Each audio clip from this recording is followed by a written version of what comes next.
the more that I've like thought about how I think and in especially in relation to like how I relate to other people and how like effectively I relate to other people, I'm like, oh, I'm totally like a combo of like visual thinking and then thinking and feeling, because I'll have feeling but won't be able to put any words to them. It'll take me like years of like practicing and like sitting down with the feeling and trying to understand the feeling on its own before I can understand how to describe it or how to communicate it, sort of thing. But that's like something I'm also very invested in, is like learning how to communicate with other people and learning how to interact with other people. And my art comes into it in a way that's like this will be like a source of anxiety for me when I feel like I've done something wrong, or someone's come to me and they've voiced that I've like not communicated well, or like that I've hurt their feelings, or that I've done something that in my head was not offensive and to them has really hurt them, sort of thing. It'll be like a real big thing where I've been like, oh God, like, but I try really hard. If only they knew how hard I tried to be able to be a functioning person and communicate good and stuff like that. And like, you know, having fears that like they've decided that that's how I am, as opposed to someone who is really confused all the time and is trying their hardest. So drawing will be a way for me to like center myself and ground myself. Like, I guess, yeah, like a way to meditate or something, so that I can remind myself that it's okay, and that I can interact the ways that I interact, and that I am learning, and that I know and have confidence in the fact that I'm invested in learning. But also because of being a visual thinker as opposed to someone who's thought with words, but I'm really trying to think with words, it'll bring me back to that, because for so long I tried really hard to meet people where they were at with their thinking styles. I realised that like I was separate, or not separate, but to a lot of other people we didn't have the same thinking styles. So I tried really hard to understand what it was like to think with words. And then I noticed that I did become a lot better at conversations and at understanding feelings and at articulating them, and then being able to understand what other people were feeling better. And it offered me a lot to like kind of try and rewire my brain to help me understand what was going on in other people's brains. But after a while, it really started to do the opposite. Like at first I was, you know, like I said, in terms of like helping it to soothe anxieties, it started to then make me anxious, because I was so overwhelmed by this brain that I felt lost in, because there was just fucking words everywhere, and like as well as pictures and as well as feelings. Oh my God. And I feel everything you're saying so much. yeah, like it offered me some peace in some ways. Like it was helped me learn in a lot of ways. But ultimately, it helped me learn that like I'm not that completely, and that's okay.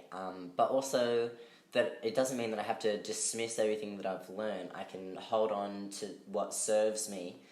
But if that's not my brain, it's not my brain. Yeah. And I can use the tools that I've learned. But also, drawing has helped me reconnect with being a visual thinker. So when I'm overwhelmed with words and all the possibilities of different words that other people might be thinking, I can come back to a piece of paper and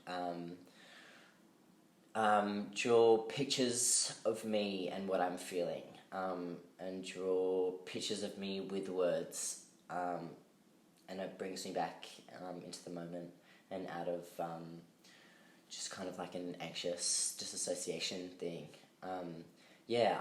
When I was in high school, I knew that I had anxiety because it was diagnosed. And then maybe like 4 years ago or something, 3 or 4 years ago, I went to see my GP and she was like, "How's your anxiety?" And I was like, "Oh, it's a lot better." And she was like, "Oh, okay, I'll mark it here as resolved." And then told me that I didn't have anxiety anymore. And I was like, "Oh, cool. Guess I must not have anxiety anymore." And then there's like 3 to 4 years of my life thinking that I didn't have anxiety.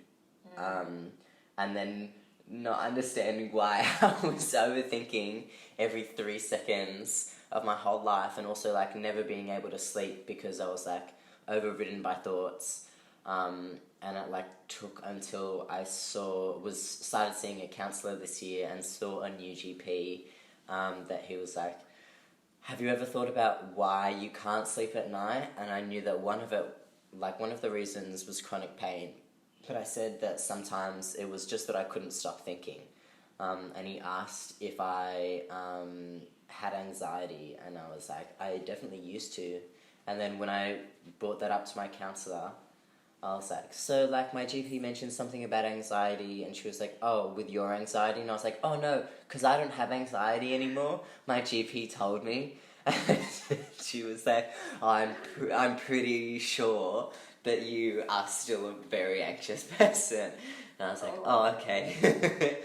But that's helped me like a lot as well, just to understand now that that is still there, has helped me be able to articulate different things and whatnot, and be able to like stop these racing thoughts with just being like, "You're anxious right now," and that's all it is. And it feels like I have a bit more control over stuff.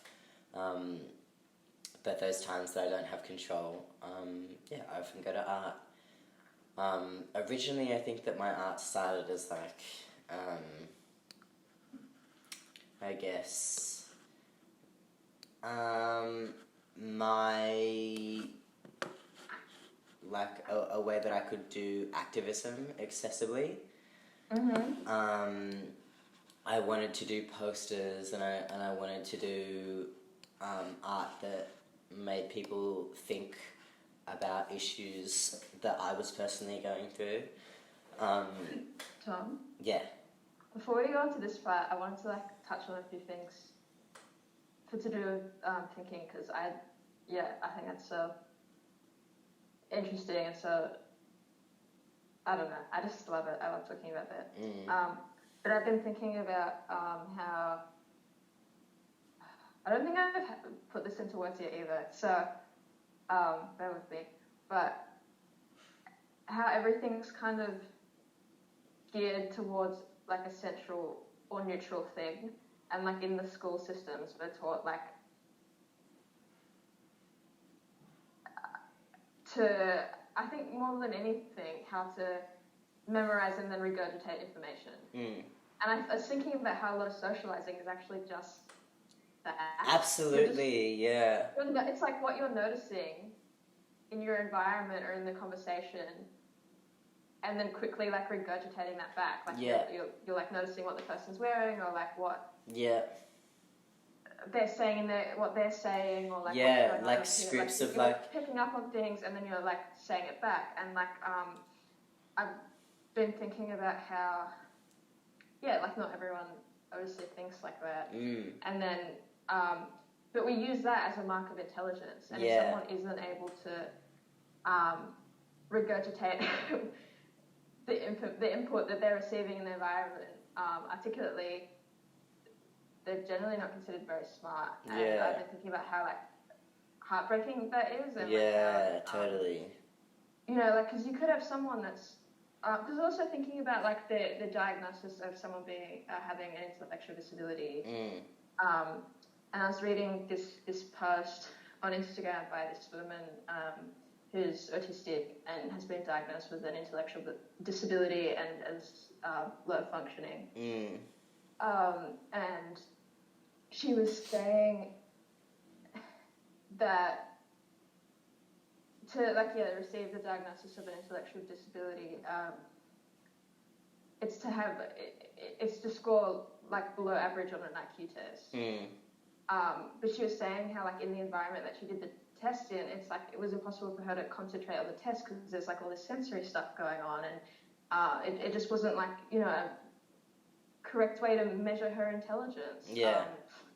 And she spent so long, you know, believing that she was really unintelligent because of this one stupid test. And you know, like the other thing is like, you know, so you might have someone who's non-verbal, but then they might be amazing at drawing or something, and like they could draw from memory, like you know exactly what they saw like a year ago or something. Like that's, I mean, like just an example, but like that's still the thing of perceiving information, processing it, and then like regurgitating it, right? Just because they haven't done it verbally or in a way that's like societally recognized, or mainstream, whatever. They're considered to be lacking in intelligence, but it's just like everyone processes their environment in different ways. And I've just been thinking about this a lot. Like I really think with my feelings, and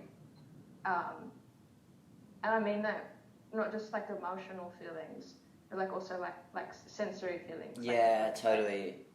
Like I feel like I really feel my way through the world, and that's how I remember different things. Like I categorize things into feelings, and it feels like I'm always translating myself. To speak in a way that's for people to think that I'm sexualizing. What's funny is that I feel like a lot of people start off with this with this thing of like moving through the world with your emotions and also in a sensory way. Like I feel like that's what how a lot of, I mean that's like the earliest form of like most people's learnings, like as a kid, is discovering things through like touch and sense, and emotions and stuff like that. And I feel like that's why a lot of people end up like infantilizing, is that the word, in, you know, like like autistic people, because we remind them of like kids or something, where like what's really happening is that like people are learning the way that they naturally learn, and then they're shoved in a school where they are taught a different way of learning, and they're not necessarily taught that like the other way of, like, to not do the other way of learning, but they are taught that like through this like regurgitation of information with words, with writing and articulating in like a certain structure, that's what will make you succeed in life. That's what will give you a future. That's what will make your parents happy. It's what will make the people around you happy. So completely internalize it. So the people that are able to do that will. The people that are able to do that will do that because they're told that it's what's best for them and the people around them. And the people that can't, I guess, are just they're like diagnosed. Left. They're also just like, even if they're not diagnosed, they're like they're left to believe that they are a failure of some sort. absolutely. And that they there's something wrong with them, or that like they're not trying hard enough, or they're disappointing people. Yeah, I also think that like in this conversation I was having with this case worker the other day, where he was just like talking to me in a way that was really condescending, because he made assumptions about me before he had met me based on the diagnosis that I have.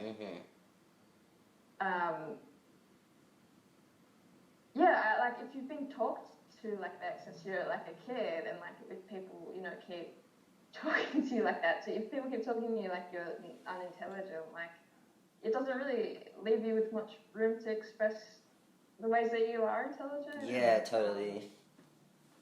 It was really like, you know, I've worked really hard to be able to stand up for myself in situations like that, and I did. But in the past, like I probably wouldn't have said anything, and he would have kept speaking to me like that, and kept assuming that I wasn't intelligent. You know, and like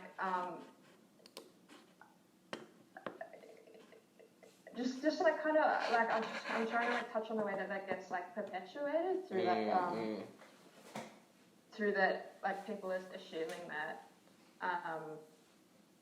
it kind of puts the person in a spot where they like end up just like backing into a corner, you know, like they, or like in my experience in the past, like where I've just felt really scared to like express intelligence. I mean, in other ways, because it's just not been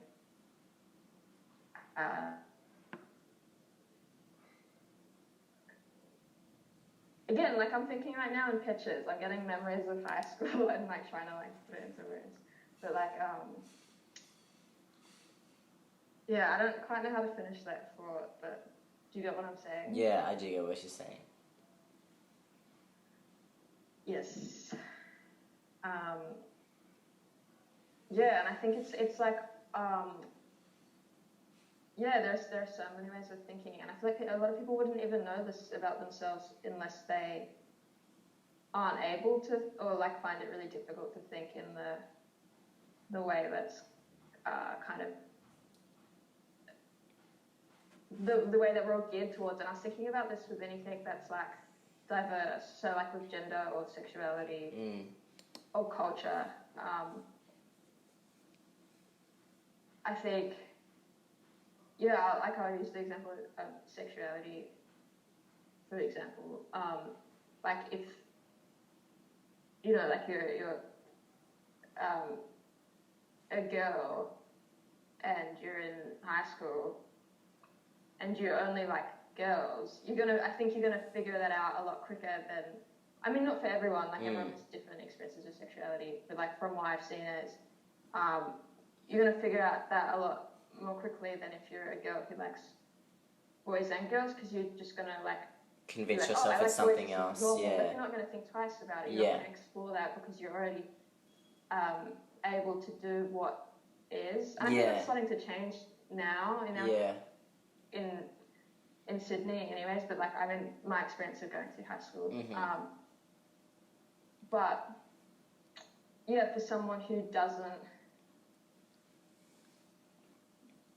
can't gear themselves towards what's considered normal, I think they more quickly work out, that here are the other possibilities. And I think there's this attitude that there's only a few outliers, but I think like everyone has these diversities within them. Yeah. But people who are able to have been geared or able to gear themselves towards what's considered more normal or more neutral don't necessarily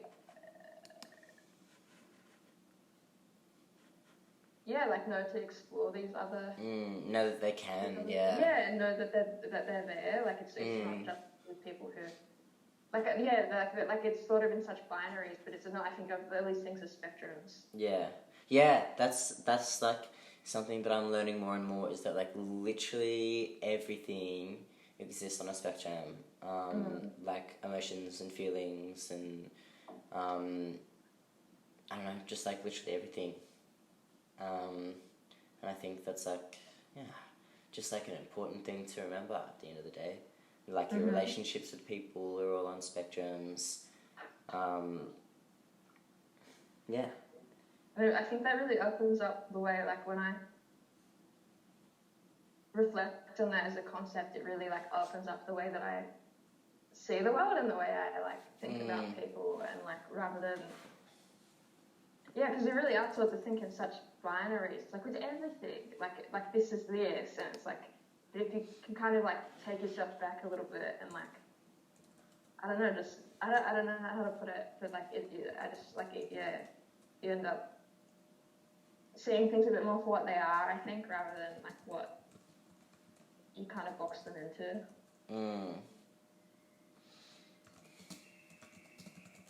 Talking about how art's an accessible way to engage in activism. Yeah, or like that was a hope that I had.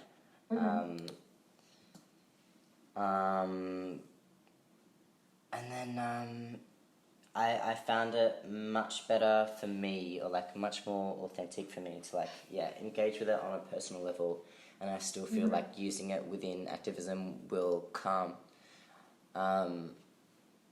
But I guess like rethinking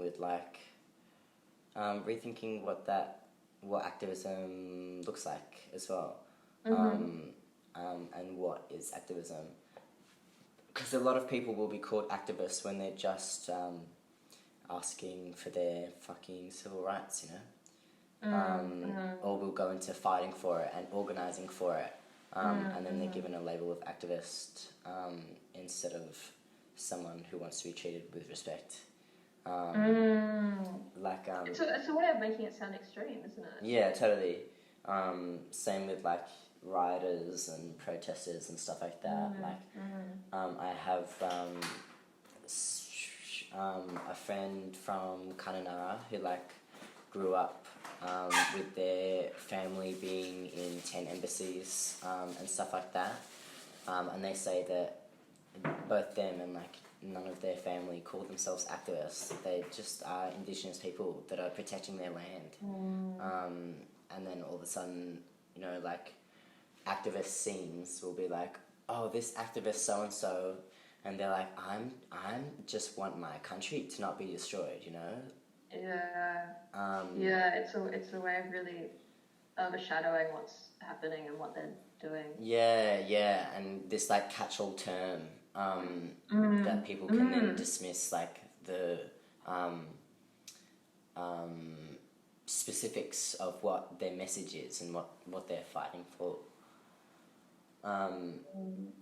And I guess like on that, learning that like being able to thrive or being able to like look after yourself. For me, looking after myself is a way. It is the same as like this activism that other people are engaging for. Like I want to fight for disabled people's ability to live a happy life. And that doesn't mean that I have to show up to every meeting and go to every rally. That can look like making sure that I'm looking after myself in, you know, what might be seen as like a radical way. Pardon? Including yourself in what you're fighting for. Yeah, for sure. Like I believe that it starts from the inside out. There's not much for me point that I can see in engaging in a movement that it fights for something if you're not fighting for it by yourself, or like if you're not engaging with it in like personal and integral levels. And for me, because so many like activist scenes are like inaccessible, or like a lot of rallies and protests have been, a lot of art spaces, essentially the majority of the world, I was really struggling to be to feel like I was included in a place that claimed that they wanted to include me. Wow. So I was just focusing on including myself with myself, right? Like, Yeah. I'm like, well, what can I do for me so that I feel loved? How can I love myself? How can I make my close relationships really special? And how can I, like, make sure that I'm fighting this fight, but in the ways that I can fight for it. So if I want to fight for disability justice, then I'll make sure that I'm investing in the relationships. I don't know, you get what I mean. Yeah. So yeah, art, has always been that for me.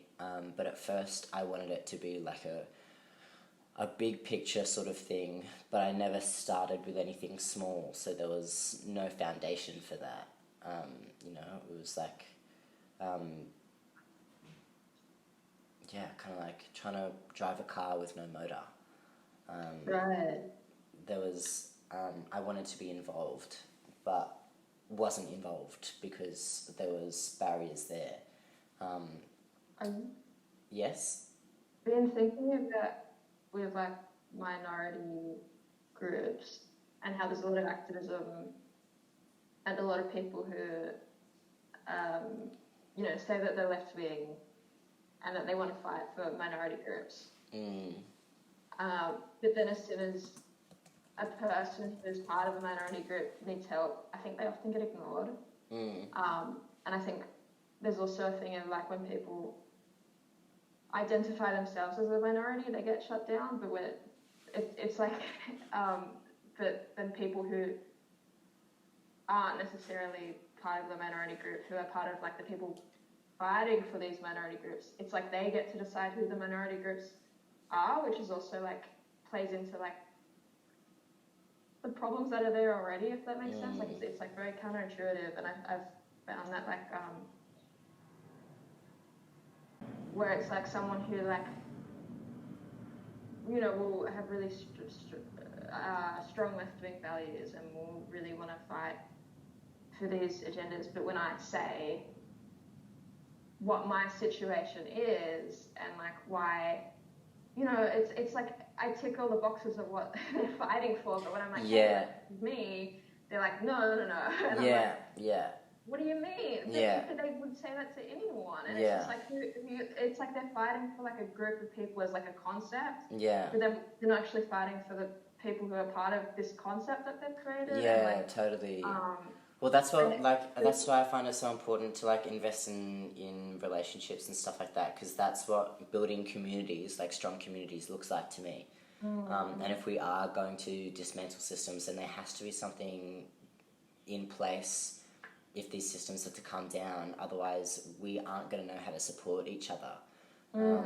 So to practice that now is vital. To invest in care and love in your relationships, and to understanding what each other's needs are is like the biggest thing that I believe or one of the biggest things that you can do. And then there are people that are able to organise on bigger scale, and that's great, and that's also just as needed. But to have that as like the pinnacle of what activism is, I find is just so empty. Like, absolutely. How are you going to fight for claim to fight for these people when these people are around you from day to day and you won't fight for them? It just doesn't add up. Yeah, exactly. I also think about this. Like you can even just a way of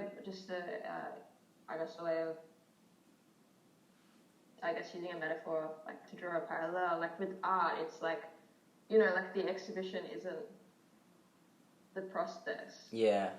Like what ends up, that opening night where everyone comes and like looks at the work isn't the year that went into it, and it isn't. That's also not the art either. That's the event. Exactly. And I think like that's the thing with, people like who go to rallies and make that, who are able to go to rallies and do go to rallies and make that like the center of the activism. And it's like rallies are important, like they are. Absolutely. And I'm not, like, ever, trying to say that they're not. I just think people can miss the point a lot of the time, because it's like, seeing this like big thing, because it's the part of it that ends up being the show. Like people see that it looks huge.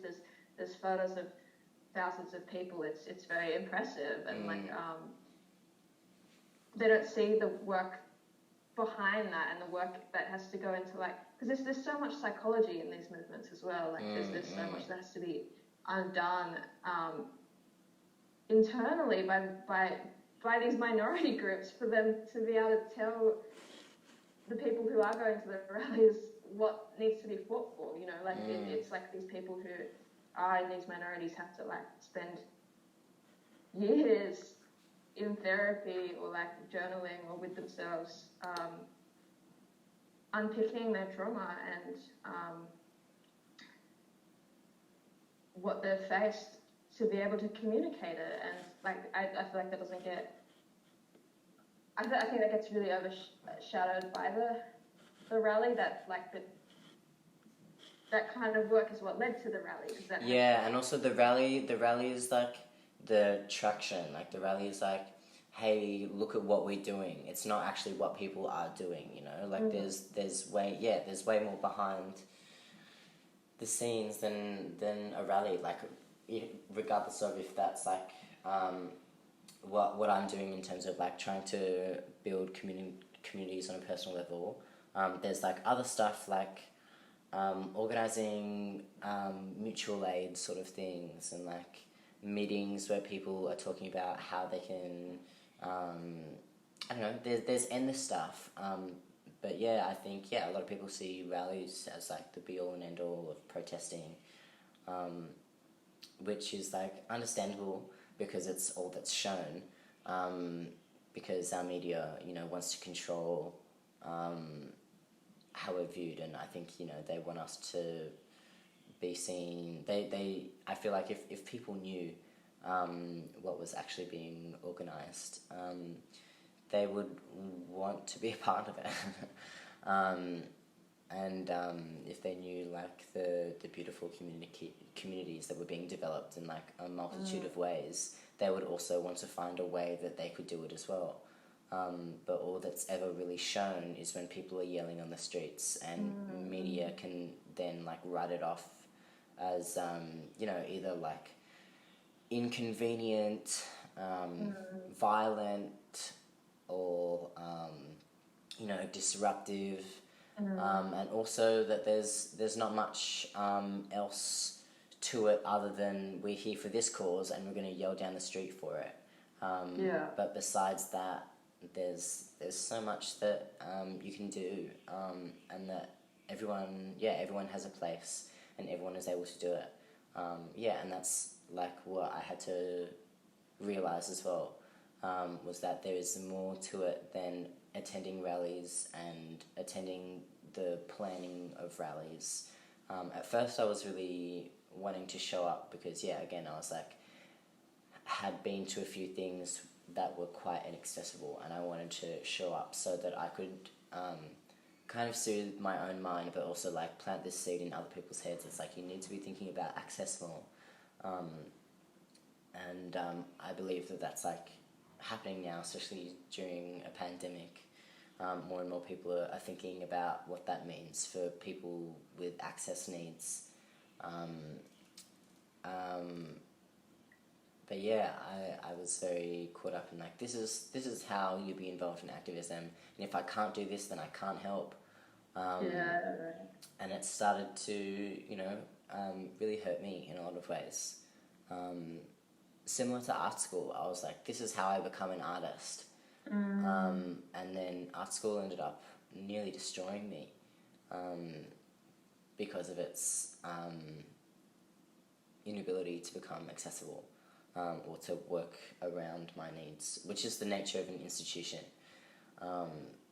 Like, as we were saying before, it's like, if you can't do it in this way, then then you fail and you don't achieve. And so, yeah, like rewiring myself in how I think about my own success and how I believe in my own success as well. To think outside of institutions and to believe in my success because it's something, or to believe in my ability to make art that people are interested in because it's something that I deserve. And it's something that is achievable. To be able to create is something that I deserve, and I don't have to go through an institution to be able to do that. Could you talk a bit more about redefining your success and what does your success look like for you? Well, I guess it first off was like graduating from art school, being in exhibitions, grants. That's what we got taught in professional practice. Grants and being signed to galleries, and just like also being told that like, if you want to be successful, if you want to be successful, this is what you do. If you can't do it, it's almost impossible. / even though it really sucks to be signed to a gallery and to have them take 60% of your funds, it's what you got to do. And for me,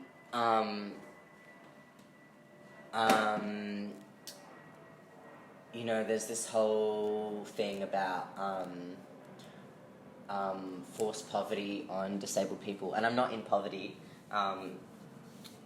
but I struggle financially because of having to manage a disability,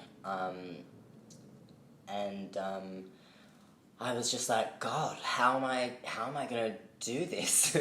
And just kind of you know, accepted that like it would be really hard and like kind of really horrible in order to do the things that I wanted to do, and also at times like to do the things that I believed was like the only thing that I could do. Like I knew that art was something that made way for my visual thinking, and was a way that I could share my narrative, which I like around trans things and around disabled things, and around spirituality too, which I wanted to do. But yeah, I was like, I was just kind of like, okay, so I guess like it's gonna be shit unless I'm famous, and then it'll be really great. So I just gotta be famous, and if I'm not, then I guess I'll, I don't know, fail. Or just like have to completely rethink my career choice. That's really what we're taught as artists, though, hey? Yeah, fully. And now I'm at a place where I feel like,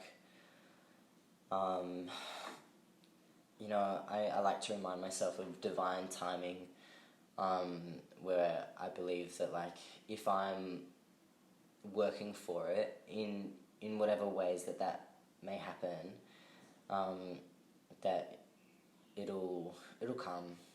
It might be slow, but redefining success has helped me make peace with that, because success doesn't have to look like some big fuck off show with a bunch of cool kids getting smashed and, you know, like everyone putting it on their Instagram.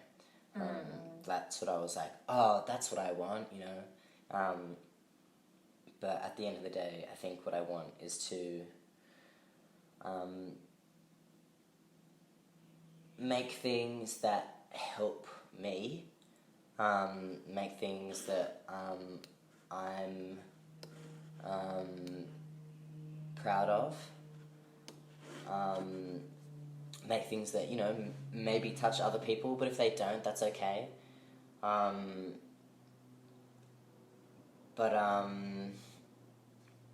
if it looks like making a living, you know, like being able to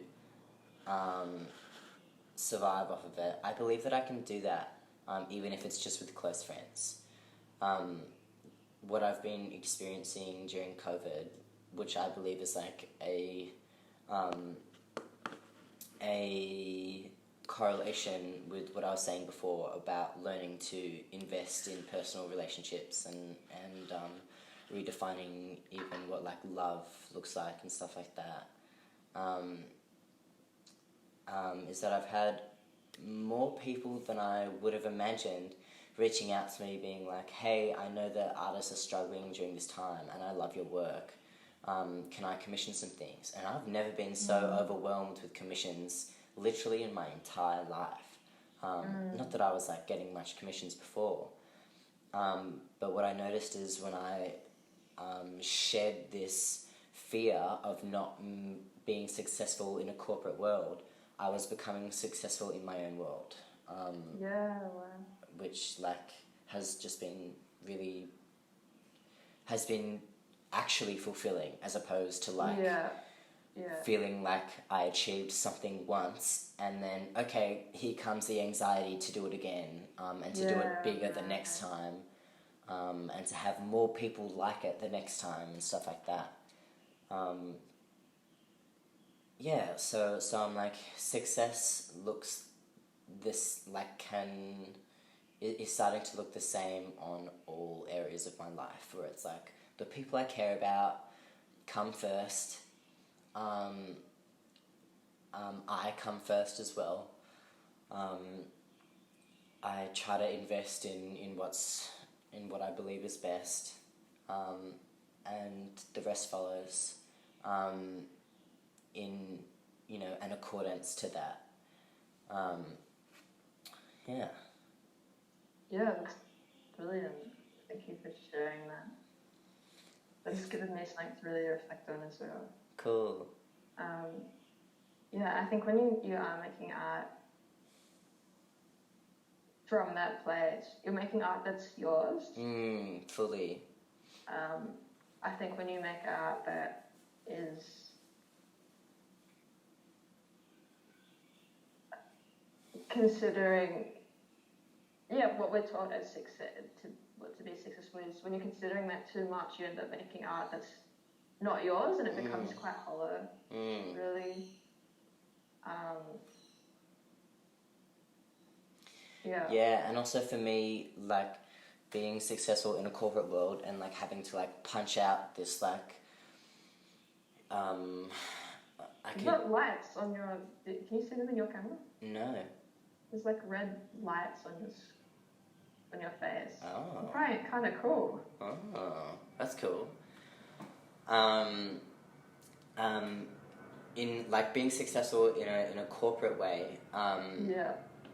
Regardless of the job, but like even if we're talking like specifically with art, would have also ended up destroying my body again. Like that's like what was happening in art school and why I eventually dropped out. Was because I couldn't continue to repeat, because my body was just getting worse and worse each year. They were like, it became a thing of like every time that I was like, I would be unable to walk for days, and then the first day that I could walk again, my priority was art school so that I wasn't spending another 10 grand, or that so I wasn't as of risk at repeating, or so that I wouldn't cop shit from teachers from not being there, or so that I wasn't going to fall behind in this way, that way, whatever way. My disability ultimately was seen as unsuccessful in their eyes. So like, how can I do this in a way where like that first day that I can walk again, how can I enjoy myself, or how can I like celebrate the fact that I can walk today, as opposed to like giving it up immediately for something that doesn't even care about me ultimately.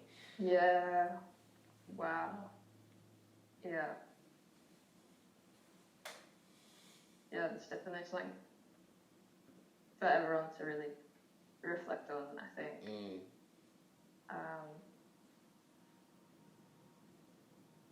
Yeah, I definitely had a similar experience with, mental illness.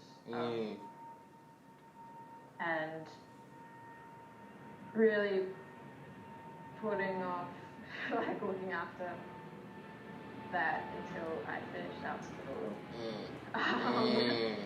Which was, like, because I don't know, it's just that thing of, like, you have a year to, like, probably, like, halfway through my last year, I got really sick. But it's like, if I was to deal with it then, I would have had to, like, do that year all over again. Like, I would have had to, like, stop. And then, come back the next year or whatever, and then, it's more money and it's a lot more time. Like, they don't make it, there's, like, no other way to do it. It's like, here's the one way that, you have, the subject runs for a year. Each subject runs for a year, and, like, it doesn't get broken up any other way. So I was like, I'll just keep pushing to the end. And I did that, and it was, really devastating. And I got really sick. I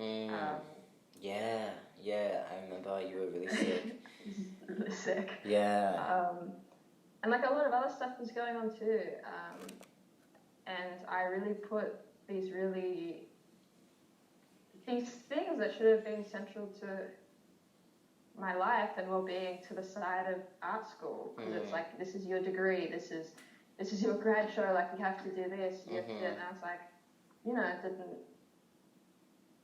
I don't know how much I want to touch on it in this interview, but, like, things that were very important and probably more important than me getting a degree or being in a grad show, like, I put them to the side of that. And I was able to just stick it out, because it was, I just kept being like, oh, it's only 6 more months, it's only 4 more months, it's only this, it's only this. But, like, and things have really come around in the last, 6 months since graduating. But I don't know, I just shouldn't have had to do that. Yeah. And, like, I shouldn't have felt like I had to. Yeah, for sure. That was the thing. It wasn't anyone really, like, telling me overtly, knowing my situation and overtly being like, here, you need to do this. But it's like, it's ingrained in us. Yeah, totally. And I'm thinking about, similar things as well for me now. Like, I don't know. It's. I think, like, like, with starting this magazine, something that I really want to consider for myself is pace, and, like, doing it really in my own pace, and really, like, doing my best to not feel the pressure of having to do things quickly and having to release things quickly, and, like, having to do things consecutively, and, like, in whatever kind of formulas that are already out there that, like, I'm expected to follow. Like, I really want to do this in a pace that's healthy for me. Yeah, I think pace is so important. Again, like, we're talking about like, access, and, like, there being, like, an ultimate way to do things. Like, I feel like one of the biggest ways that we do that as a society is time. And working by this, like, one time construct. We start to, like, believe that we're not capable because we're not doing things in a particular way. I've been thinking about this a lot recently, because I need to sleep a lot. I've been thinking about how, like, what's wrong with me? I'm asleep all the time. No, like, I can sleep as much. Who said that I need to be asleep between these hours? Yeah, like, who said that you can't rest?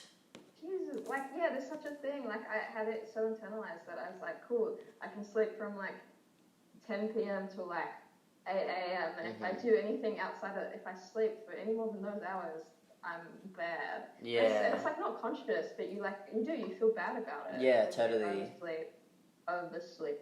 But it's like I need to have days out where I just sleep all day, and then some days like I get 10 hours sleep in the night, and then need to have like another 5 hours in the day, and that's, I need to do that usually like twice a week or something, and that's fine. There's nothing wrong with that. That's my rhythm, and that's what I need to be healthy.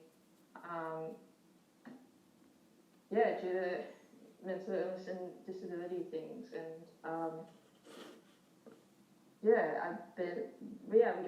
it's so internalized that that's wrong. It's not.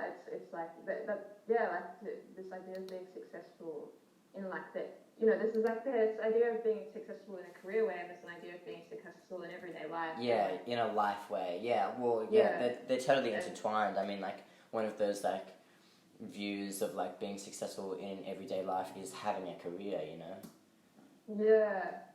And, like, sleeping between these certain hours and socializing this much and eating in this way and, like, cooking and, I don't know, all these things. And, like, everyone of that, and I've been thinking more about like what's mine and like how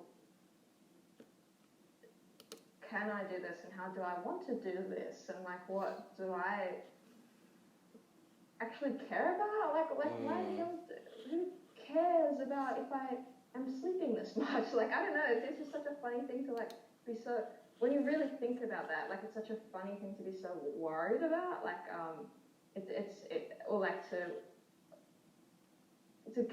care about in that way, like why does it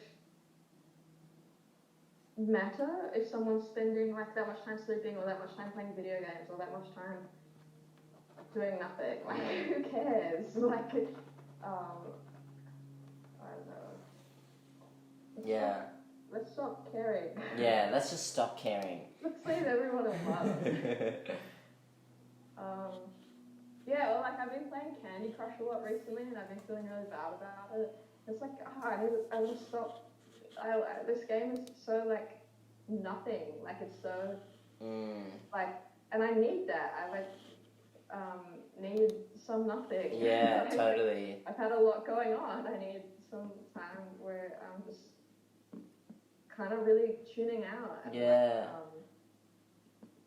I went to go see a friend's place, and I had recently like downloaded this game on my iPhone that's essentially nothing.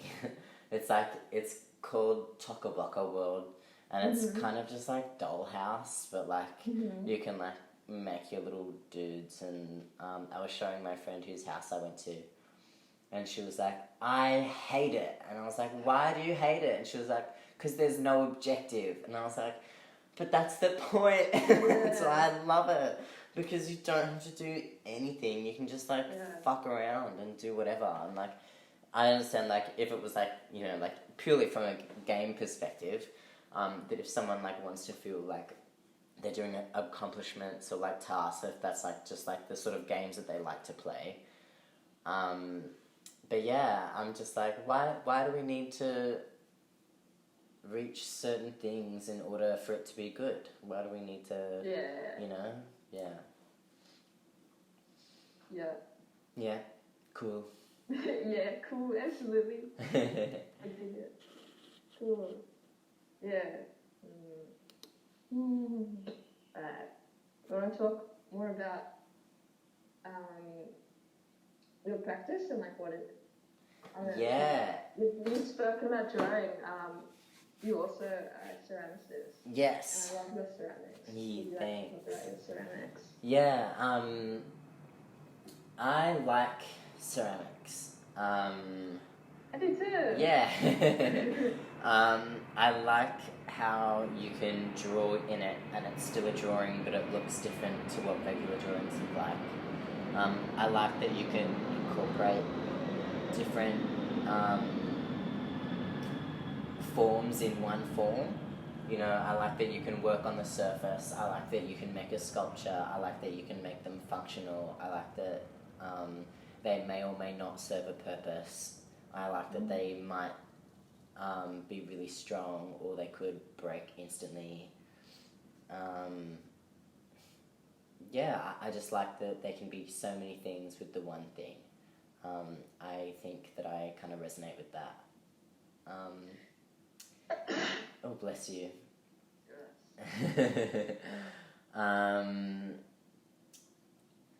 Recently I've been like really wanting to do ceramics for my fish, like make them like cool hidey holes and stuff like that. Yeah. I find it grounding as well, because it's like tactile, and I can like practice being mindful and present while I'm doing it.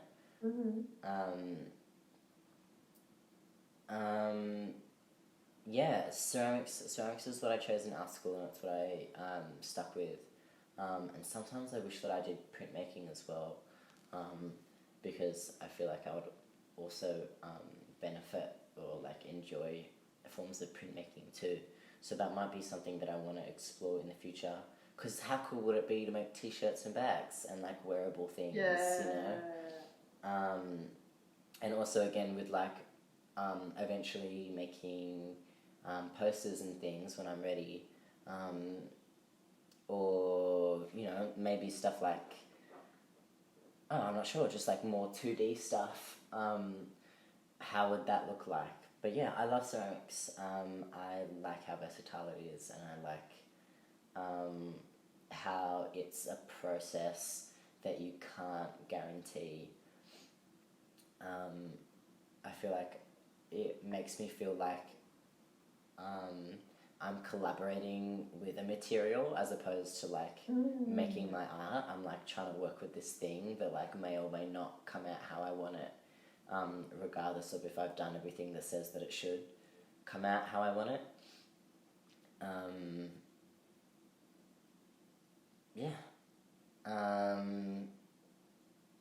But yeah. Do you want to talk about your body of work that you made in art school? I know you already spoke about how, you know, the environment of art school was really detrimental. Yeah, no, I can talk about what my art means. The work that you made in third year ceramics, that body of work was really brilliant, despite the struggles that you had. In institutional setting. Well, I'm kind of continuing to make some of the same art now, and like it's shifted. Like it's very similar in its aesthetics, but the back story, I guess, or like thoughts behind it have shifted. In art school, I think it was coming from a place of like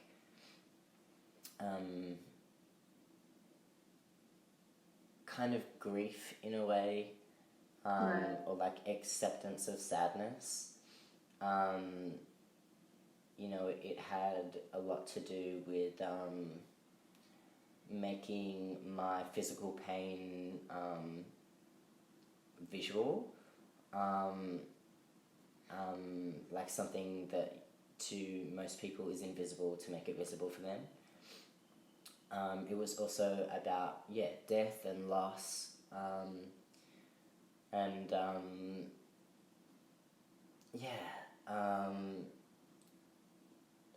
loss of community as well, losing people to violence, and that being something that's usually ignored, because it makes people uncomfortable. I wanted to bring it into a space where everyone would have to look at it, and where people would be made like a little bit uncomfortable, because the art is quite cute and likable in a lot of ways, to make people feel a bit, you know, or to like reflect a little bit on their like, why do I like this thing that's so clearly disgusting? Would you also like describe the work a bit physically, like what you know, like I'm familiar with your work, but like for people listening, like what for this body of work that you made in your third year of ceramics in 2018, yeah, what did they look like?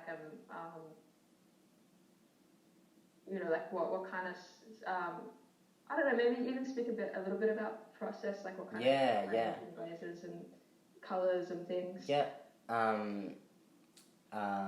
So I would pretty much use any clay that I could get my hands on at the time. And I would make animals. At first it was like favorite animals that I really loved. So there were a lot of rats and mice, and birds as well, and native animals too, which I don't do so much anymore, but have incorporated like making sort of like hybrid looking animals, ambiguous, you know, people not being able to tell whether it's a rat or a cat or a this or that. And they'll usually have their guts open. They'll have clearly gone through something quite physically traumatic. And usually they'll have, out of their bendy bones, something written or something depicted, like a sad face or a smiley face or a little message. I've been doing ones that have had really nice messages written in them recently, as a way of like showing myself or giving myself love and acceptance, even though it may have been like something unfair or not nice to go through, to still give myself kindness.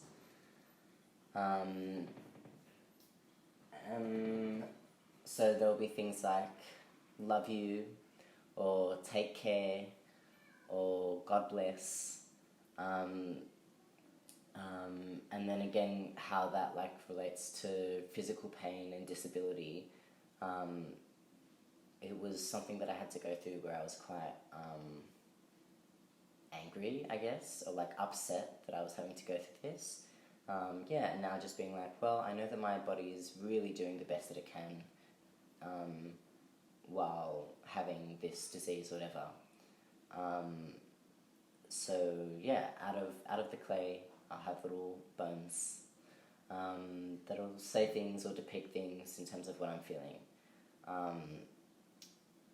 In terms of process, it's usually just like I'll mix pigments with water,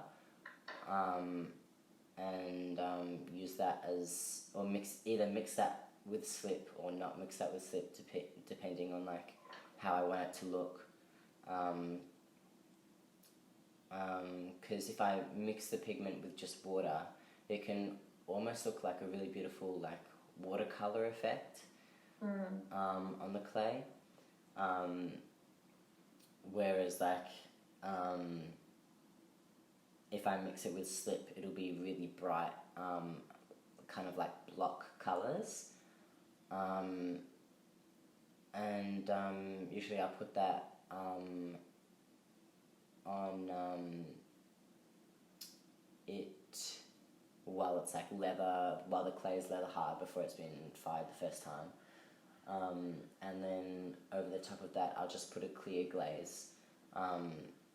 But recently, because of the studio that I go to, they have like something like 40 or so glazes that are free for everyone to use.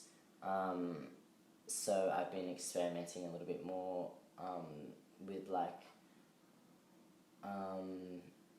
depth of colour in glazes and stuff like that. Like they'll bring more detail that I find really like like an extra layer to like look at and get lost into. Also, as I like move on to making like plates that are a little outside of this theme, that might be like when I was talking before about like using drawings to ground myself. Out of that will come an artwork.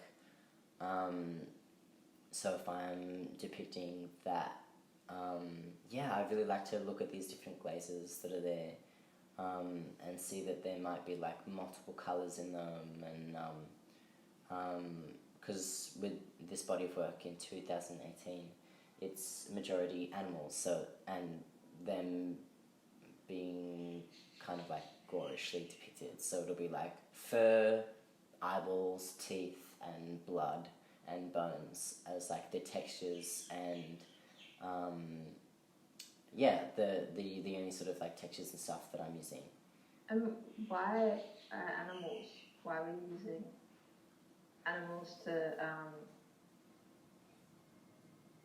I guess as to show myself? And to show that you said to make the pain you were feeling that you felt was invisible to other people, to make it visible. Why were you using animals to depict this? That's a good question. I think because I've always had links with animals in ways. As a kid, I was like, it was my original way of like voicing any sort of like gender dysphoria.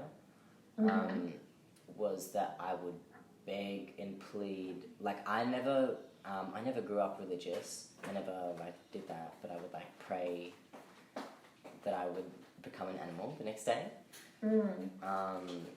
And would like tell my mum that if I could just like wake up and be a bird, then I would be happy. Yeah. I think that was like, it was probably because it was like my earliest acknowledgement of wanting to be something different, or wanting to transform in some sort of way. I think that's why. And I guess also I noticed that like other people responded to it better, it was like if I were to make a depiction of a person that had like that was depicted in the same way with all their gore and guts out, I think people wouldn't be drawn to it in the same way. I feel like a lot of people would probably just be like, ew, I actually just like can't look at that.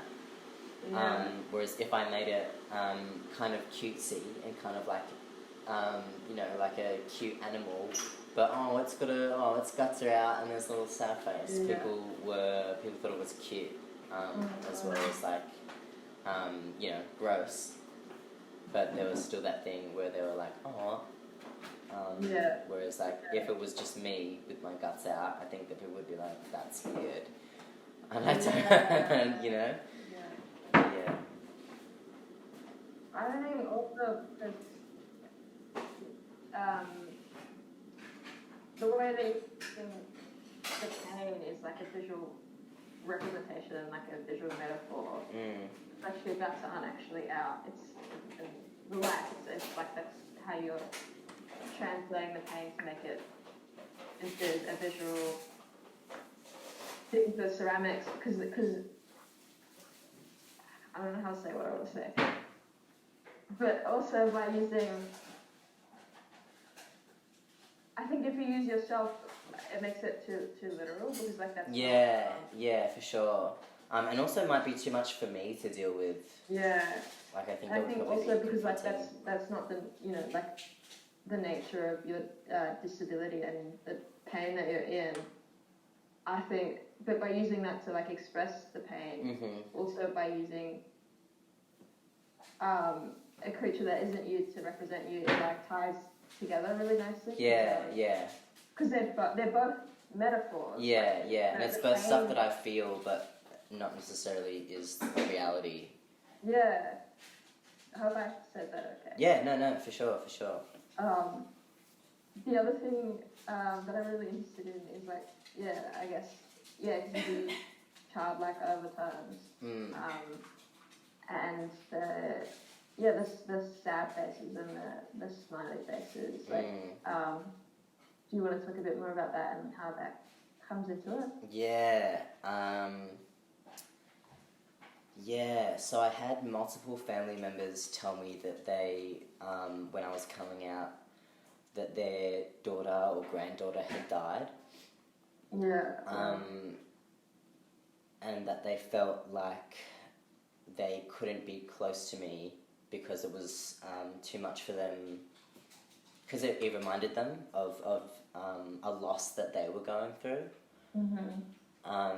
So there's kind of like a childlike motif in those animals, to kind of pay respects as much as it is to like I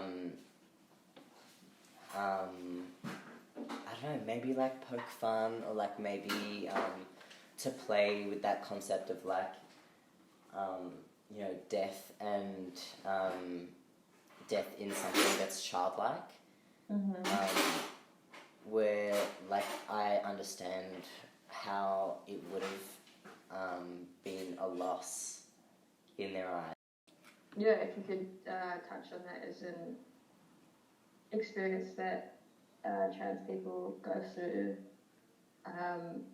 with having family members tell them that they've killed the person who they were before they transitioned, and having parents tell them that they've things like, you've killed my son or you've killed my daughter.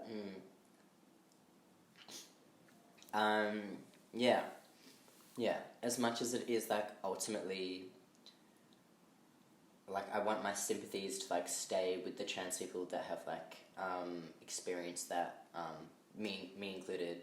I think like it's also like something further to understand that like it would be normal to feel lost if you feel like you've lost something, or like if something, hearing that you have changed completely, or like gone from one end to the other end and it's been right under their nose and they never knew,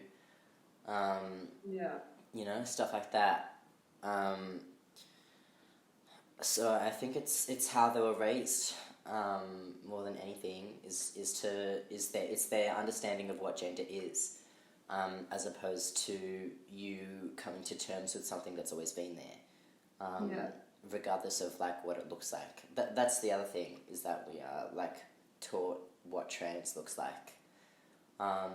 Yeah, absolutely. The same way that we're taught what cis looks like. Yeah, it's really, it's so strange, right? Like, I was having this conversation with my friend, and they're like, well, like, obviously, like, I would never think that every cis person that grew up the same as one another, yet we do that to trans people. We give them this universal narrative, as opposed to seeing them as individual people who have, like anybody else, come to terms with their self, in one way or another. Yeah, absolutely. And also the thing is, like,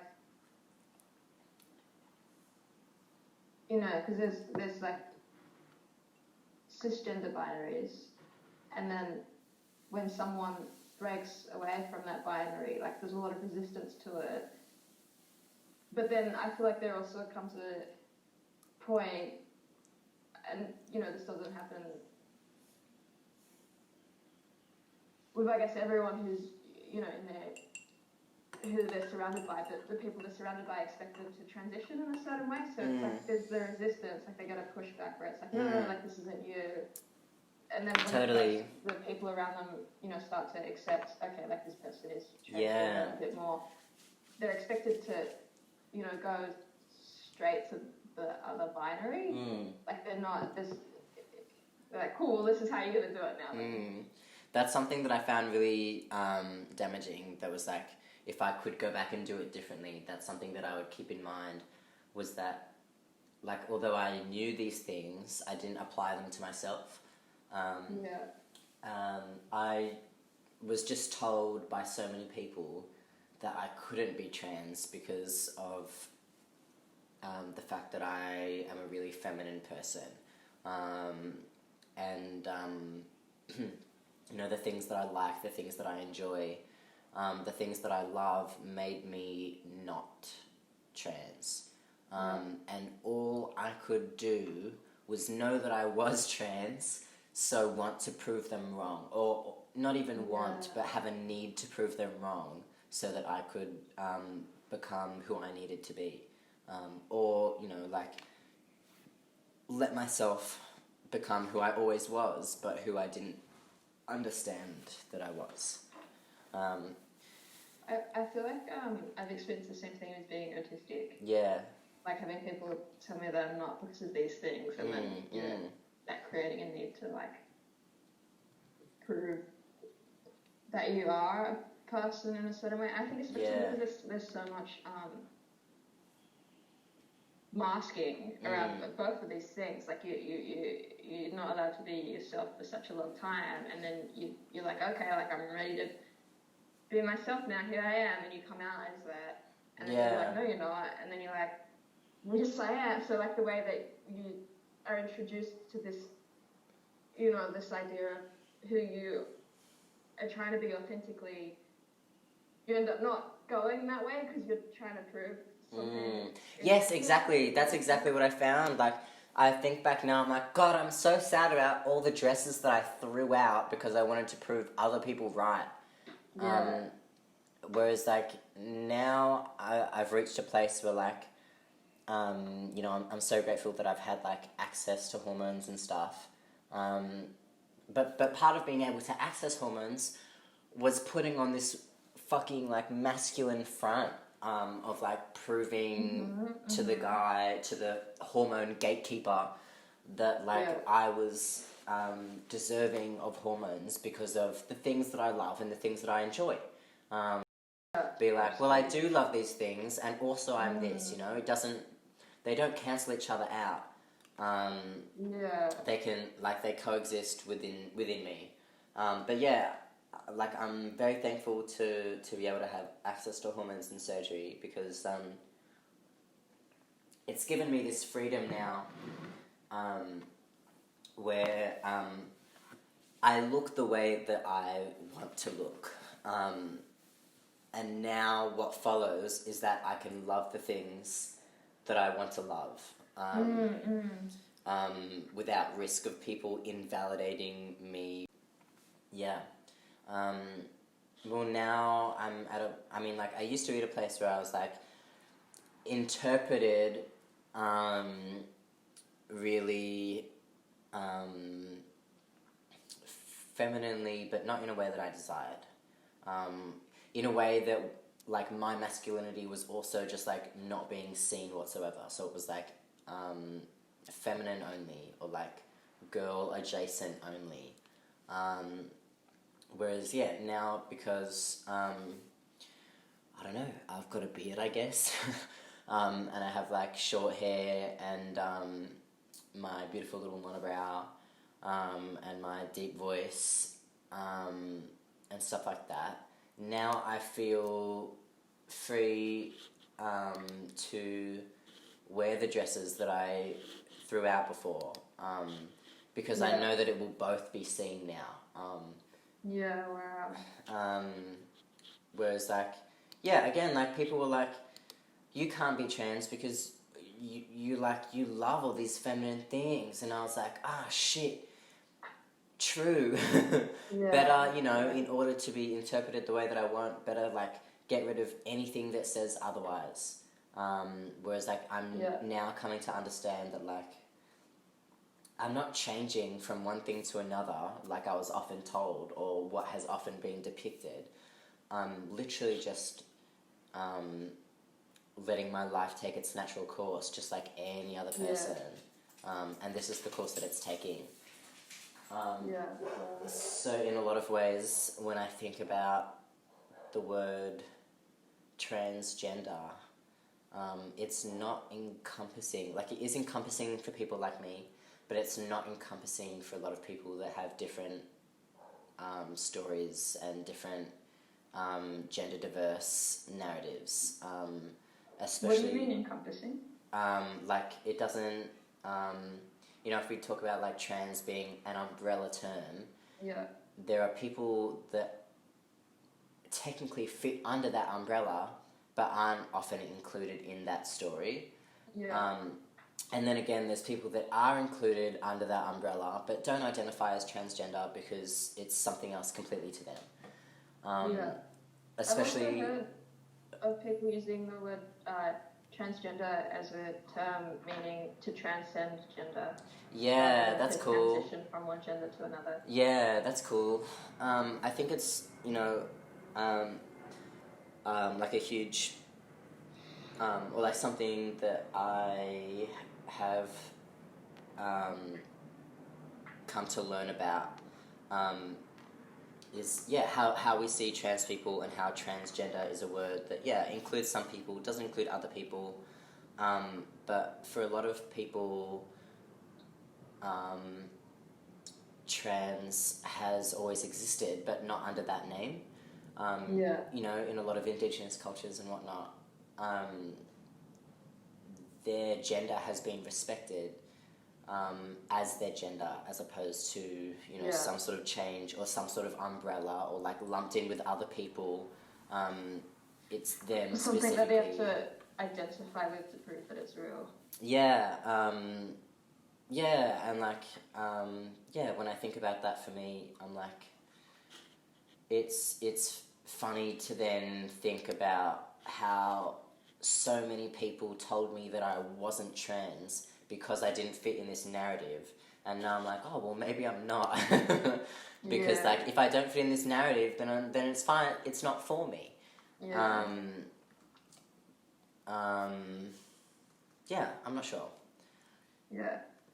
Do you have any advice for maybe someone who's going through that now, like someone who is, you know, starting to come out and maybe getting a lot of pushback and being told that they're either not trans or that if they are trans, that they have to be trans in like this specific way? Like, do you have any advice? I would say to block it out. I would say, like, if I guess I can't, you know, I'm not sure how comfortable I feel speaking, you know, to people who I don't know in their story. But if I were to speak to me back when I was going through this, I would say to really slow it down. Something that you've always said to me is trust the process. Yeah, trust the process. Not just with gender stuff, but just like with anything. With everything, absolutely. Like there's another one. It's not about going to a destination, it's also about like going through it. Yeah, let me just quickly Google there's this other quote that I really like.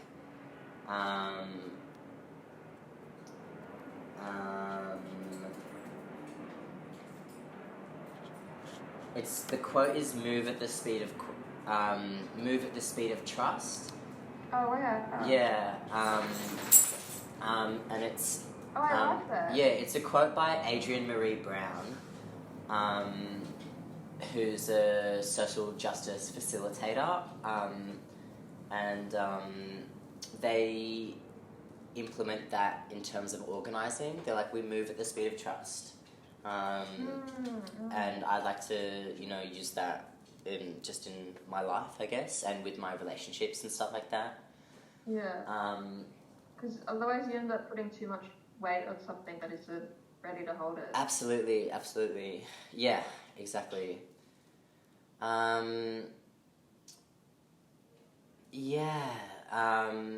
So I would tell myself to move at the speed of trust. And I would tell myself to be surrounded by people that only have validation for me. But it's also, again, like, I can't change what has happened, and if I didn't go through that, then I wouldn't be here now. But it was really hard to, like, feel so torn up by myself. Yeah. I remember in like, I think it was like first year of uni, I couldn't grow facial hair yet, but I had been on hormones for a while, so my voice was deepened. And I was trying to grow out my hair as well. Maybe it was second year when I was like trying to grow out my hair. And I put it into like pigtails, and then like had some overalls on, and was really taken aback by how completely androgynous I looked. And it scared me because I really liked it. And it scared me because I loved how feminine I looked and how cute I looked. And I was like, fuck, I just spent so much time telling people that I was definitely a man and that they all have to say that I'm a man. And then I went through this whole fucking thing of getting fucking top surgery and, or like, you know, I think I had been booked in to top surgery at that point. But I had been on hormones and stuff like that.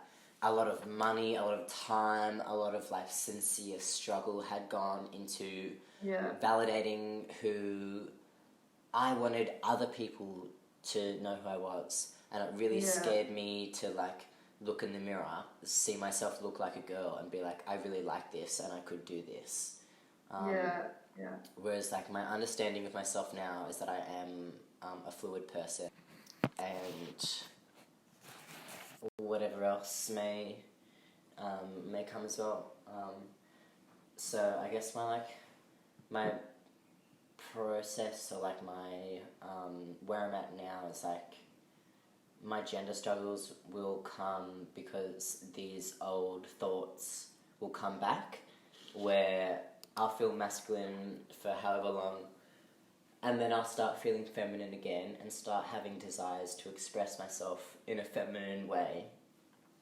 And then all those voices will come back where it'll be like, you're not really trans, or like, especially when we were talking before about like my family grieving me, I feel like I've done something unfair to them. Or you know, like I think I feel a bit guilty because they tried to tell me that I was feminine at heart, and I was saying to them, no, I'm not, because to me it invalidated my transness. Whereas now I'm like, yeah, they were right.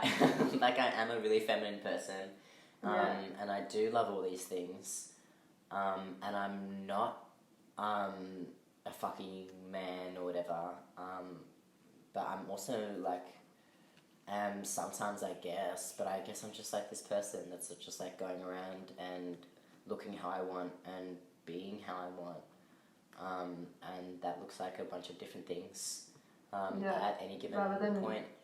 Transgender being a goal, it's like, you know, like to be meeting an ideal or something. This box. It's like you're being yourself and looking how you want and doing the things that you want and need to do to express that. So I think sometimes I feel guilty and also scared, because I'm like, I feel guilty because I told them they were wrong when they're not wrong. And I feel scared in case they're gonna notice that they were right, and then we're gonna go through the whole thing again. But I guess also, you know, now I've learnt that I can keep some things to myself, and not everyone has to know the ins and outs of how I identify. But yeah, I enjoy being like an ambiguous person, and I enjoy being myself, I guess, which is really nice to be in this place now where these societal pressures and like expectations have kind of drifted so much further, because I just thought that I would have to battle with dysphoria for my whole life, and like sometimes I still do, And obviously, like, I owe so much to hormones to be able to, like, grant me this ambiguity, and, like, Yeah. you know, like, presentation that I can literally, like, I'm able to be fluid, right? Like, if I shave my face, and put on some makeup, people are none the wiser. But if it only takes like a few days then to grow out my beard, should I want to be presenting mask soon enough? And all it takes is clothes and tools around me to be able to help me navigate dysphoria, whereas before it felt like I didn't have a lot to be able to do that. Yeah. And it's interesting to think about, like, maybe that is possible in a world where, like, yeah, we don't have all these attachments to what being a feminine person is and what being a masculine person is. Yeah. But yeah, for me, this is what I needed, and I feel great. And I just have a few more questions I wanted to ask before we wrap up. So you talked about I want to like touch on come back to your practice, your art. You talked about so you're in working in a studio space at the moment, and that you have access to more glazes there. Are you exploring any other new materials, and how is exploring material, how is that fitting into your practice, and what else does that allow you to communicate? Thinking about using art further as a tool for healing for myself, and what that looks like. So, like, using it as, like, a meditative practice to think about myself. I want to experiment more with painting and watercolors and making comics and depicting, you know, like, I feel like previously my artwork has been depicting stories and narratives, but in a kind of ambiguous way. Or, like, a way that, like, showed that I wasn't fully ready to be 100% open with, like, who I was. Probably because I hadn't been 100% open with who I was with myself as well. But the further I get into that, the more that I feel like, you know, like, I've started drawing. I've always done self-portraits, but now I'm doing self-portraits of myself naked, and with wings. And I'm like, wanting to like really be upfront about just like the authentic nature of myself. I've also thought about you know, how we were talking about you know, close friends and like art for close people, and how people are asking for commissions. A lot of those people are spiritual people, as am I, a spiritual person, and I'm like, oh, I can make altarpieces and talismans, which are like, I guess, like kind of like prayer stones and stuff like that, as well as jewelry and like bowls and like wall hangings that I can be engaging with this person through my art. Like, I think that my art can become a gateway for strengthening relationships, and therefore strengthening community. And, you know, people want to have my art, which is cool, but I also feel like I can make something that comes from a collaborative nature, whether or not they are actually getting their hands in on the art. But it's like, if we are connecting, I feel like I can make something that depicts that connection or depicts my thoughts and feelings and connection with this person and stuff like that. So I think that's where I'm headed, is using my art as a tool for love and connection, and assisting people. That's such a fantastic foundation to make art on. Yeah, I'm really excited to really have that develop. I'm really excited to see where you go with it. Cool. I have another question about that kind of, I guess, ties into like both kind of your practice before and like where you're going, where you're heading with it. You know, you've talked about using art as a tool to communicate or to express, and to share and depict.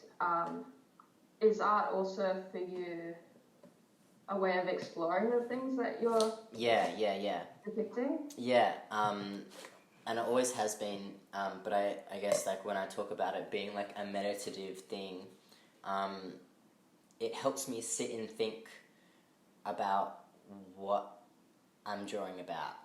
And if what I'm often drawing about is myself, it helps me reach answers through that mindfulness practice. It helps me understand. Like it's not just like a depicting of what's known, but it's often totally an exploration of questions that I'm having, and thoughts and feelings that I may not be certain of, or fully understand. Like we were talking before about visual thinking versus like thinking in words. When I struggle to put words or to understand what I'm feeling, to be able to articulate it, whether that be in like words or just like, you know, like it having like an absence of certainty, being able to draw while holding this intent that's kind of like, you know, like holding a question or holding an uncertain feeling while I draw can like help me reach a certain sort of calmness. Even if I don't find a conclusion, I can find peace with something that is unresolved within myself. Yeah, I really get what you're saying. I think I get it with poetry. Like even if I don't come to a resolve, it's like a way of viewing it that feels safe and comfortable or something. I don't really know how to put it. Yeah. It's really important. I guess it's like if there's like something in your shoe, and you don't know what it is, but it's like hurting your foot.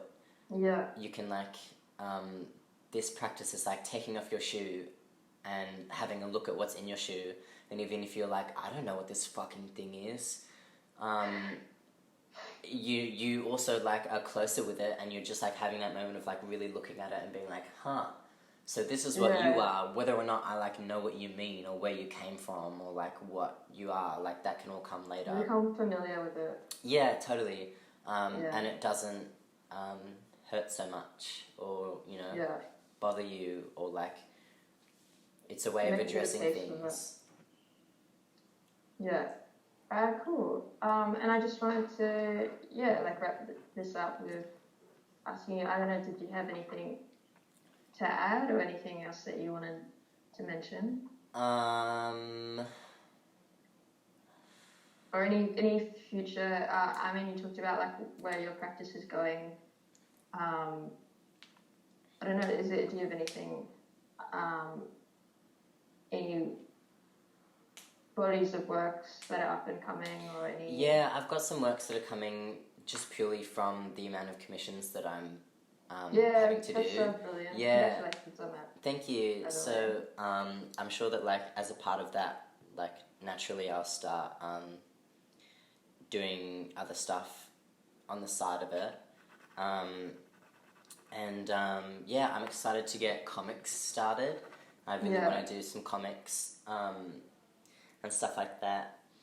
And do you know, would that happen, do you intend for that to happen as an online thing or as a physical? I would like it to be online. I mean, I guess both, you know, like I just have to do it and then find a scanner and so that I can upload it online.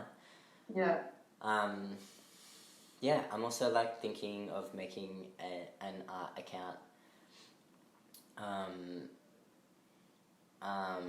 Because I privatized my Insta, so I'm gonna like maybe make a separate art thing. Yeah.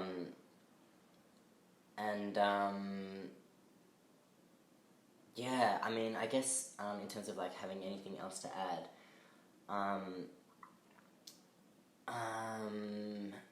there's been this book that's really helped me, you know, come to peace or like learn a lot about like trans things, and it's called Decolonizing Transgender 101. Yeah.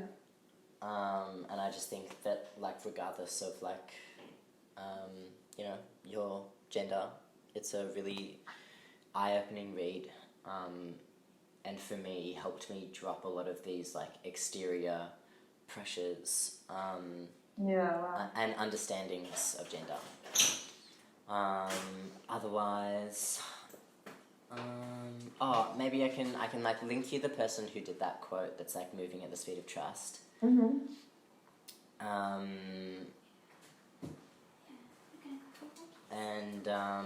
But besides that, I don't really have much else. Cool, that's so good. Thank you. And did you have any social media or anything that you wanted to link people to at the moment, or not at the moment?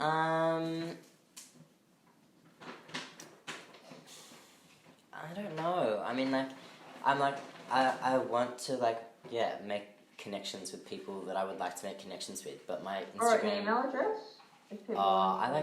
Actually, yeah. But can I get back to you on that later? Because I think I'm gonna make a new one. Yeah, of course. Yeah, I can. I'll put everything. Like, I'll put the. Because there'll be an article on the Fluid Thinking website. Where I think I'll summarize the interview. This is the first interview I'm doing, so I still doing it now. Yeah. But I think I'll have a summary of the interview, images of your artworks. Cool. And if I say I'm thinking of uploading this, if I go with doing it, if I put the audio and video together, I'll put it up on YouTube and then have links to all links to, and a link to decolonizing. Was it decolonizing gender or decolonizing transgender? Decolonizing Transgender 101. Yeah. I'll have a link to that. Cool. And to the quote that you said earlier. Cool. Mad. I have some in terms of getting pieces of my works. There is a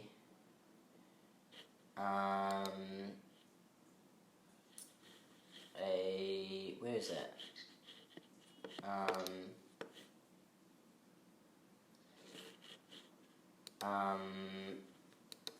A gallery that I have some works in, and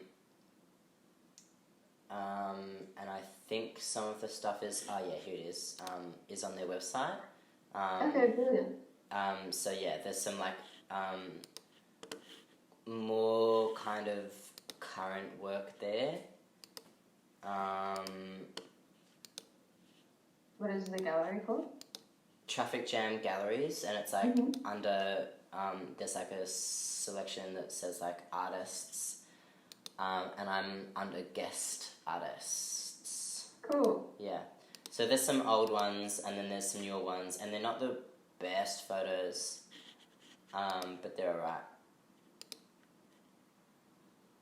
Cool. Cool. I'll put a link to that somewhere awesome. Yeah, mad. Cool. Thanks, Tom. Of course. I really enjoyed that. That was brilliant. Yeah, I had a good time. Thanks, Danny. Yeah, thank you.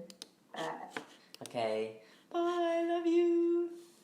Are we just switching off the interview, or are we switching off I don't know. all of it? I don't know. It's so funny because it's like such a it's like this funny thing, like doing this with friends, because it's like this layer of like making it Professional. kind of formal. Yeah. Because it's gonna be published, but then it's also like, hey, we're just idiot friends. Yeah.